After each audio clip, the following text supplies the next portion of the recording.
Welcome back to Pelican Skeletons, you guys. Today we're looking at Derik Queen's triple-double. Let's freaking go. What a stud. This is probably my 5th or 6th video at this point on how good Derik Queen is. But this is his best game yet. And we're only 25 games in, right? Really excited to watch the highlights today in a really close game against the San Antonio Spurs. No Wemby in this one. Pelicans were down by 25 points in the second quarter at one point. I'm gonna be honest with you guys, I turned off the game. I was like, I can't watch this. It hurts my soul too bad. And then partway through the third quarter, my buddy was like, "Dude, it's a single digit game," and I was like, "You're lying to me." And I looked, and sure enough, it was 8 point game, then a 6 point game, and then they pulled ahead. I was watching at that point. Pelicans came down, took even like a 4 point lead in the fourth quarter. Really good second half from the Pelicans. Just unfortunately got down 20 plus in the first quarter and a half. So, but you know who brought it back for him? DQ, baby, Derik Queen. He was so good. Coach Borrego or somebody must have gotten his ear at halftime, like, hey, you gotta attack out there, because he looked a little bit too passive, too indecisive in the first half, and then just exploded in the second. We'll take a look at the highlights. Him and Trey Murphy had awesome games, both in the 30s. Let me throw some stats at you. Starting with Derik Queen, obviously. 33 points, 10 rebounds, 10 assists, 4 blocks as well. You'll take 4 blocks out of your rim protector. One thing that really helped him is when he got aggressive and started driving, they realized they had to start fouling him, otherwise he was just getting easy layups. He ended up shooting 13 free throws, made 11 of them. Really good efficiency. And to complement DQ's awesome night, we have Trey Murphy, who kind of is going to go under the radar, but he also had a 30-point game. 32, 3 rebounds, 4 assists, 2 steals, 1 block, and only 1 turnover for Trey Murphy too. He's been exploding as a cutter recently. He's probably at 4 or 5 dunks a game at this point. It's really fun to watch. And I made a video earlier in the season about how Trey Murphy and Derik Queen are the future, and they both showed up in this game. Also, there's some other guys in there, obviously. Jeremiah Fears, also been a huge, promising, bright spot for this Pelicans in a really disappointing season, right? But at this point, I'm just watching young player development. I saw exactly what I wanted to see in this game. Derik Queen and the Jokic comparison is so real, man. I mean, I know Jokic kind of said, stop comparing people to me.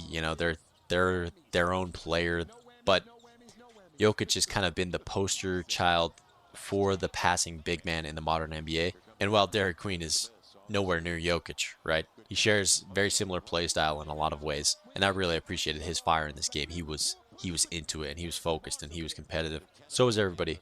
Also, first game back for Herb Jones. Really good to see him finally back after, nearly a month missed with a calf injury. He played pretty well in this game. 17 points, 6 boards, 4 assists, 4 steals, and a block, dude. The Pelicans are actually top 10 in the league in steals per game. That's one of the few defensive categories that they do well in. And I think they're dead last in blocks, actually 30th or 29th.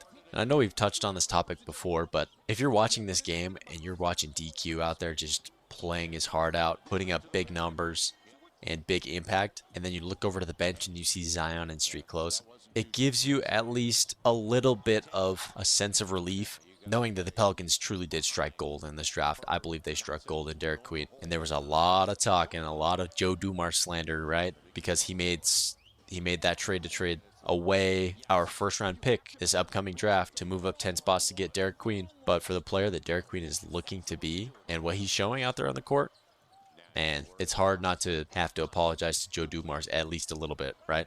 I mean, that pick could still be the #1 pick, and we'll see, where it lands. But at least his scouting was solid, really wanting to acquire Derik Queen at all costs.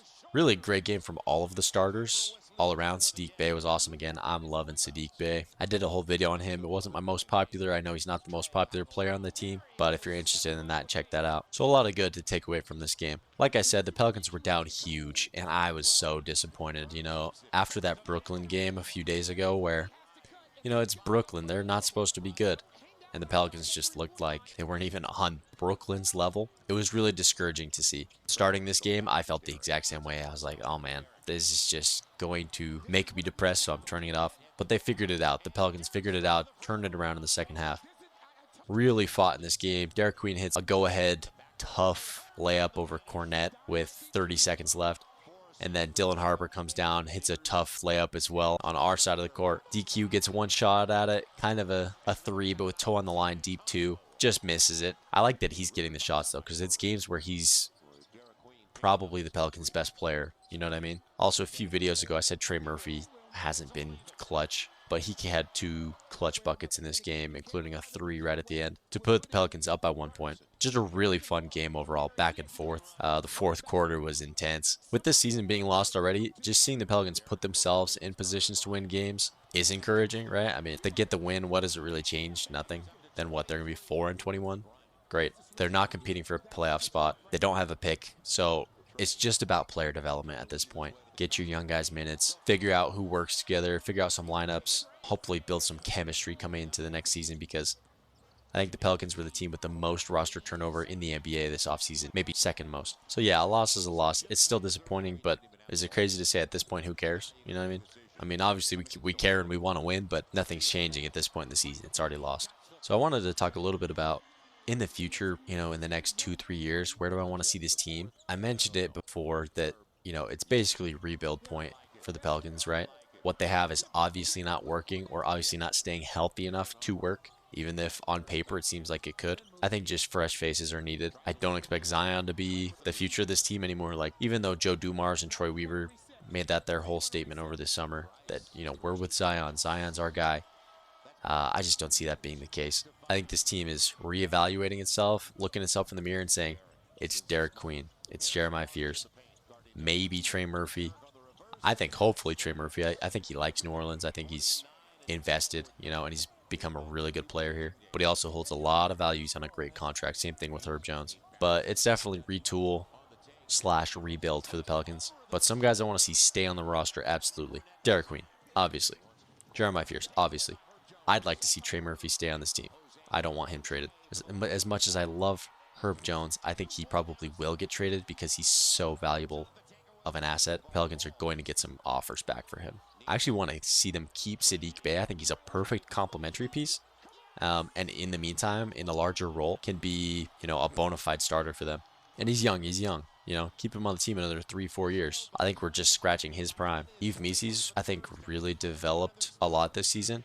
Just unfortunately been out with injury a little bit more often than you'd like, but keep Yves Missy. Outside of that, it's tough to argue that the Pelicans need to keep any of these other players on the roster. Like Kevon Looney's not a piece of the core. Karlo Matkovic, as much as I like him as a depth piece, I mean, if you can keep him on a nice contract, I say do it, but he's not a part of the core. Jordan Hawkins, not a part of the core. Bryce McGowan's, maybe he stays as a nice bench player, but again, he's not part of the core. The Pelicans will be moving on from some people. Zion, not part of the core. DeJounte Murray hasn't been part of the core. I don't think anyone views him as that. But if he comes back, plays really well with these guys, is a great leader to them, yeah, keep him.